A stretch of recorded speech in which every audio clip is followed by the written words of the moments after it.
हमने शहर को दी एक नई पहचान, हम हैं सिंघानिया बिल्डकॉन।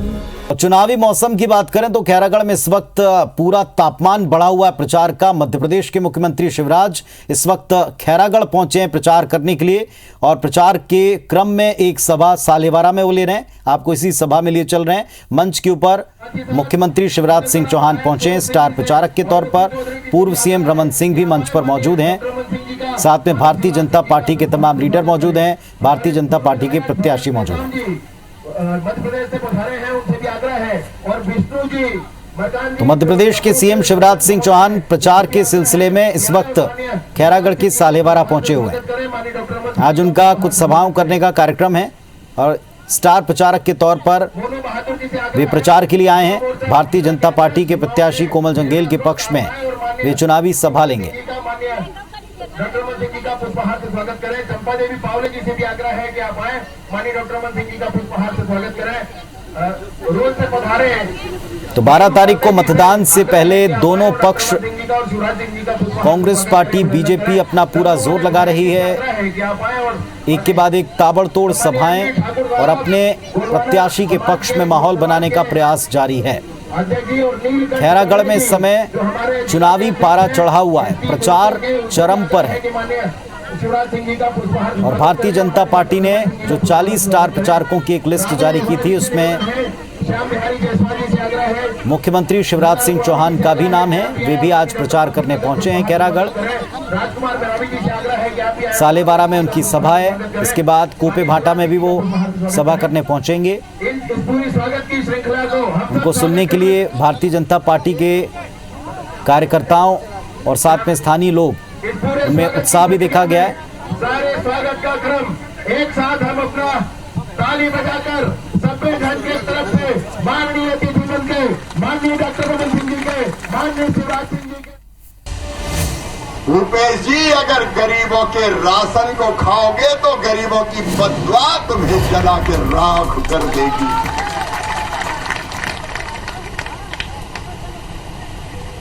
गरीब का राशन खाने का काम कर रहा है,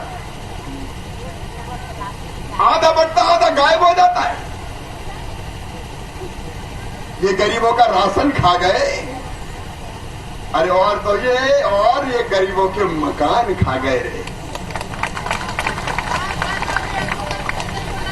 डॉक्टर साहब पूछ रहे थे, मैं भी पूछ रहा हूं। मध्य प्रदेश में मैंने 24 लाख मकान बना के गरीबों के लिए कंप्लीट कर दिए। 6 लाख पे काम चल रहा है। 8 लाख और स्वीकृत कर दिए। यहां सालेवारा की धरती से कह रहा हूं, आने वाले 2 साल में मध्य प्रदेश की धरती पर कोई गरीब झोपड़ी में नहीं रहेगा, सबके पक्के मकान बना दिए जाएंगे। ये मकान गरीब की जरूरत है और केवल जरूरत नहीं, ये हक है, अधिकार है।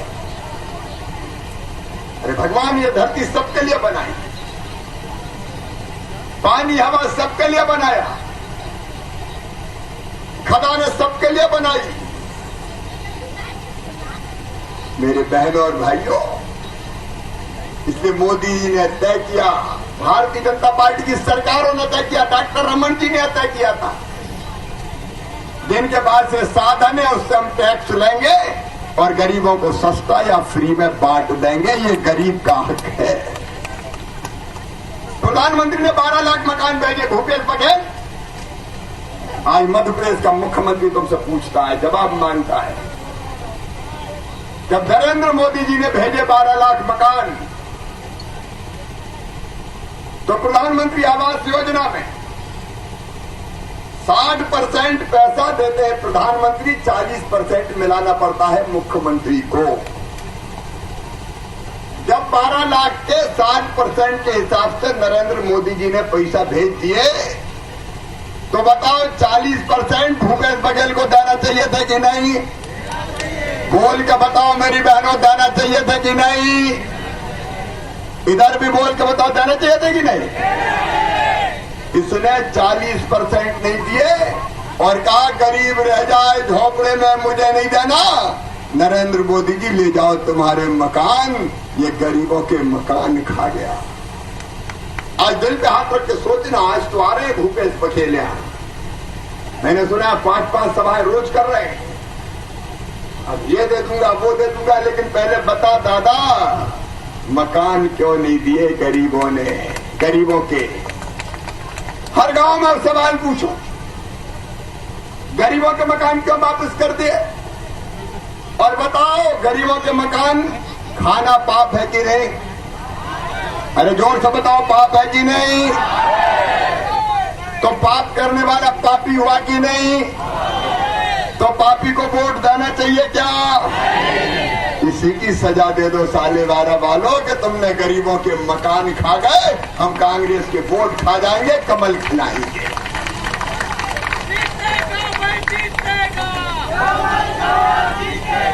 क्या दिया तुमने साले वारा को भूपेश बघेल? कांग्रेस का पूछना चाहता हूं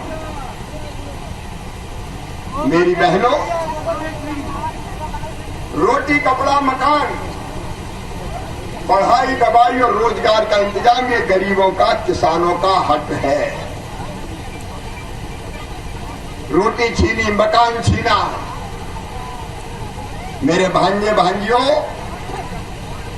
मैं मामा इसलिए हूं कि मेरे बेटा बेटियों की पढ़ाई भी फ्री में करवाता हूं। और पढ़ाई केवल सरकारी स्कूल की नहीं, मध्य प्रदेश की धरती में ये भगत बैठे हैं हमारे। कोई भी गरीब का बेटा, किसान का बेटा बेटी, अगर उसका एडमिशन मेडिकल कॉलेज में हो जाए, इंजीनियरिंग कॉलेज में हो जाए, IIT IIM में हो जाए, देश में हो जाए चाहे विदेश में हो जाए, और फीस चाहे 10 लाख रुपया साल हो चाहे 20 लाख रुपया साल हो, वो फीस बच्चों के माता पिता मम्मी पापा नहीं भरवाते, मामा भरवाता है।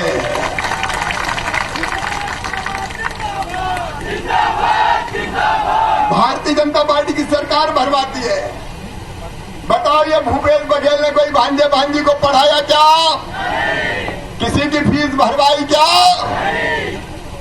बच्चों की पढ़ाई के इंतजाम तुमने छीन लिए। अरे दवाई छीन ली, दवाई।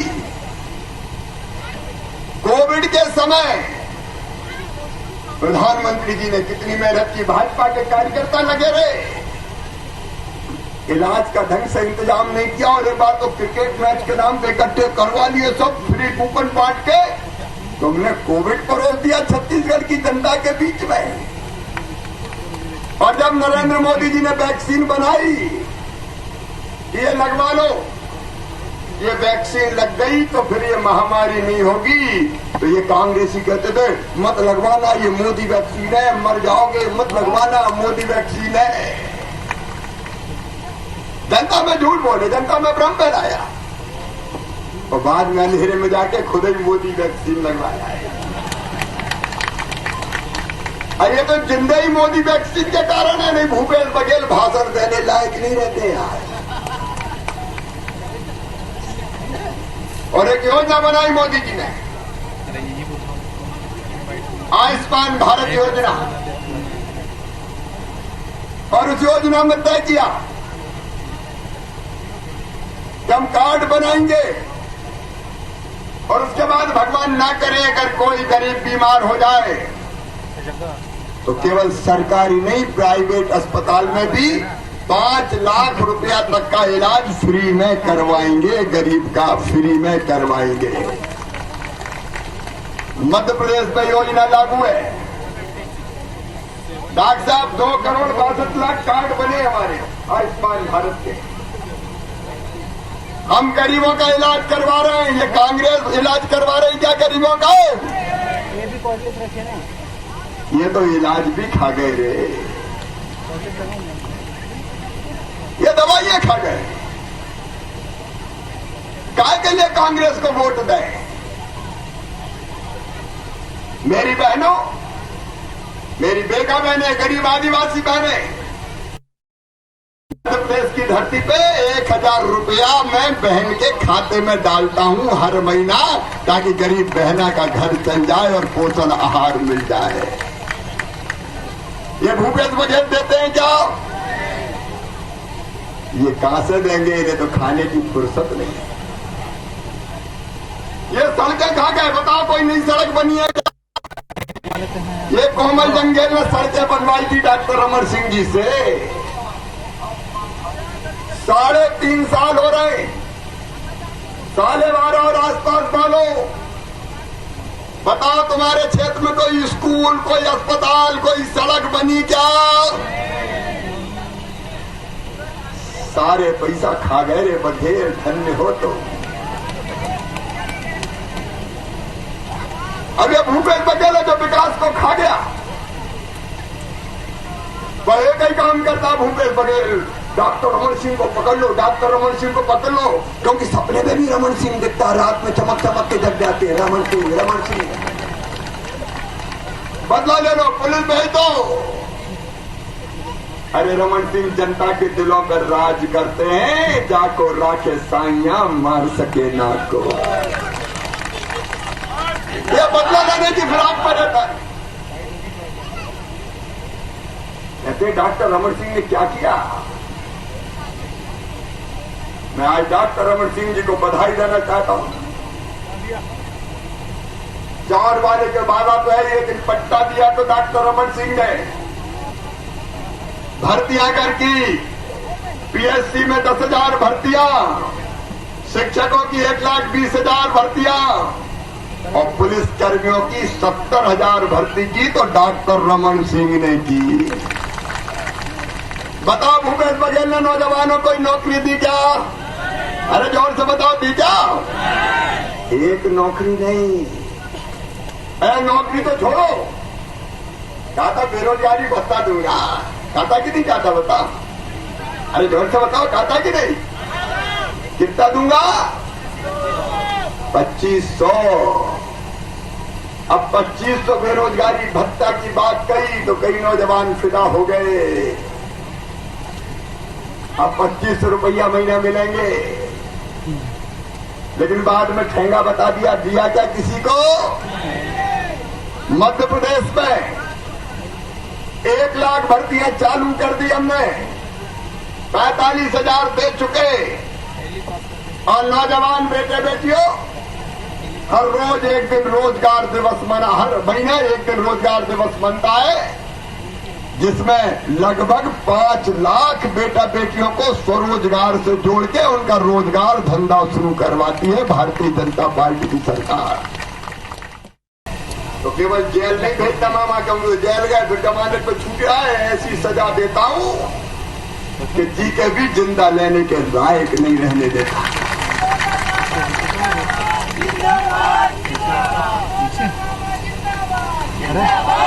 लेकिन हम माफिया राज कर रहे हैं, पानी रखा है, गुंडे बदमाश खुल के खेल रहे हैं, जनता का धन लूटा जा रहा है और दिल्ली तक जा रहा है, दिल्ली तक। भूपेश बघेल कहते हैं एटीएम है, एटीएम, पैसा भेजते दिल्ली। अरे बेचारे एक बाबा थे, बाबा सिंहदेव, 2.5 साल का समझौता हुआ था, आधा तुम्हारा आधा हमारा। भूपेश बघेल ने कहा कि नहीं पहले मैं 2.5 साल। अब बेचारे बाबा बोले कि अपन बाद में ही सही। लेकिन अब भूपेश वाला धड़ा कहते हैं कि भूपेश अड़ा, और दूसरा धड़ा बोलता है बाबा बोल रहा है, छत्तीसगढ़ डोल रहा है। आपस में खेल हो रहा है, 2.5 साल का खेल। कांग्रेस की हालत ये हो गई कि एक दिल के टुकड़े 1000 हुए, कोई इधर गिरा कोई उधर गिरा।